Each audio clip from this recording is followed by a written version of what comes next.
Hay, maayong buntag, maayong adlaw sa tanan. Igso anyang taka sa pagpaminaw sa punastong buhay na Dios. Dagan tayo share aning kalibutan, but mas nindot kayo mas share na to ang punastong buhay na Dios kay dagan na mapanalanginan. So igsoan isgutan nato ang paginalsol sa Mateo 3 verse 8 nagaingon, ipakita ninyo nga naginalsol na kamo sa inyong mga sala pinagi sa inyong buhat.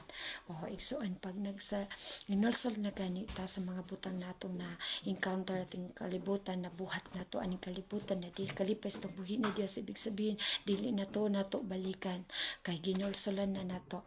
Ibig sabihin pag gani ginulsolan nato nakapalutan na malita, nakapalutan na dili to ikalipes to buhi na Dios, ihalad na nato igitugyan nato sa kamot sa tong buhi na Dios ug dili na nato kini i-apply sa tong kinabuhi.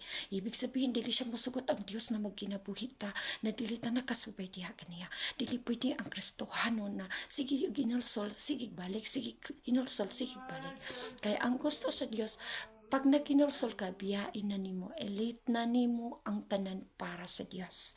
Para sa Dios, ihalad na nimo uban ang pagpaubos ug uban pag-apply sa bag-ong kinabuhi kay bag-o na kang lilalang. Na ginulsol na gani ka, ibig sabihin gihalad na to nimo ug lakaw na nakauban ng Dios, kauban ng gugma na Hesus sa imong kinabuhi.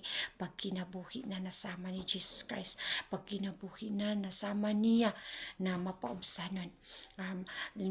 Alimbawa, nagpasakit ta sa isig katao, nagpakasakit ta sa silingan, nagpasakit ta sa itong alagad, sa itong mga ginikanan, sa itong mga kinugsuunan. Kung tingali ka na, nabutang makasiras itong buhi na Diyos, ilit na to ang tanan. At to siya, o istortahi siya, o para ka na ang imong relasyon sa itong buhi na Diyos dili masira. So, salamat sa pagpaminaw o God bless you.